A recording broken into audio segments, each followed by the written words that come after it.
feeling after the week of practice? It was a good week. I love how our guys responded, came back.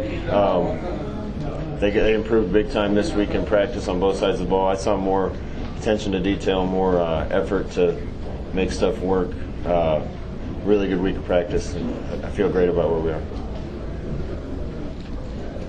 With Adrian, how much is it about just protecting the ball? I mean, he lost a couple of fumbles.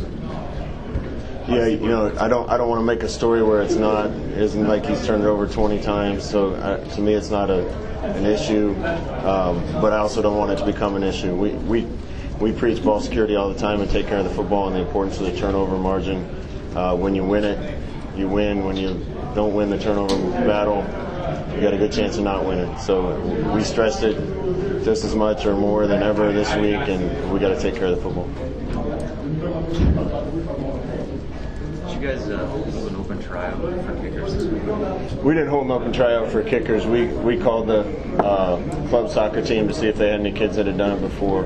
Going into last week, we had both of our kickers with minor injuries. We didn't know who was going to be able to kick. Isaac was even banged up a little. Somebody told me that had been here that Alex Henry actually came off the club soccer team, so we had some kids come and try out for us, and we're going to give at least one of them a shot to work on it and see what he can give us. If nothing else, maybe some kickoffs through the end zone. So do you have a player on the roster then from that group? We're working through that right now. Yeah. When a team maybe has less talent like Northern Illinois does, have you found that opponents will try to do things on offense to try to manufacture big plays, they'll take more chances, even on defense, like they'll be riskier in order to create an advantage early in the game? Sure. I've been in the games where we're underdogs and not supposed to win, and you want to throw everything in the kitchen sink at the other team. So our defense needs to be ready for that. Obviously, we didn't play a couple of trick gadget plays very well last week, so we got to be situationally aware and ready for anything they throw at us. With 3 home games coming up in 4 weeks, how big a recruiting stretch is this for you and the staff? Yeah, this is big. Anytime we can get recruits on campus and have them see the environment and see the best fans in the country, it's great. So we'll have some this week, and again Ohio State, and again the next home game, and this is a big stretch for us as far as that goes. Scott, outside of the duck position or the duck type guys, you guys have had one pass caught by a receiver this year so far. What's the biggest key to getting those guys more involved? I think we need to play more guys early on to make sure the guys are fresh at the end of the game, and we've talked about that. We got some guys that are close to being ready. We just got to let them get out there and learn on the fly. Otherwise, we just got to get open and make sure the ball finds us. And it's an anomaly to me that a couple of those guys haven't seen a ball yet, but that can't keep up. It's inevitable that the ball is going to get to them, and they need to make plays when it happens.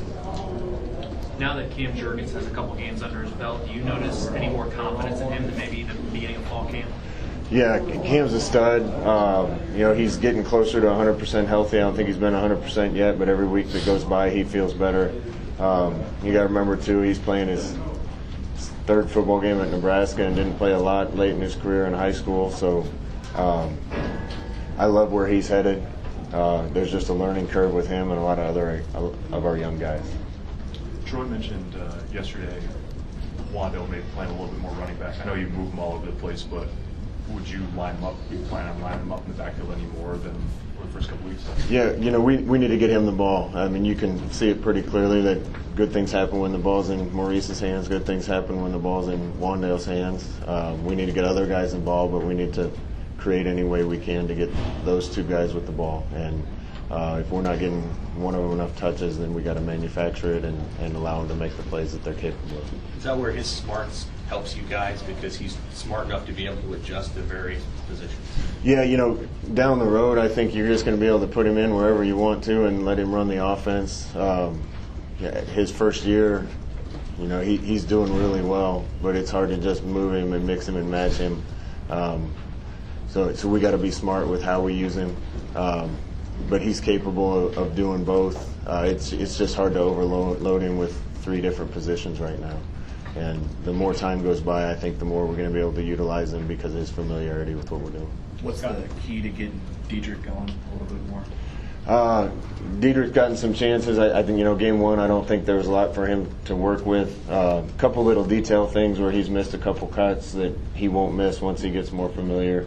I still expect great things out of him this year. He's going to be a big part of what we're doing tomorrow and beyond, or Saturday and beyond. When you guys are behind the down and distance a little bit, do you want your guys to be a little more comfortable maybe than they've looked with not running tempo? Yeah. We've been in too many situations early on in the year where we're trying to pick a perfect play. And when you're behind the chains and not in a rhythm, that's what happens.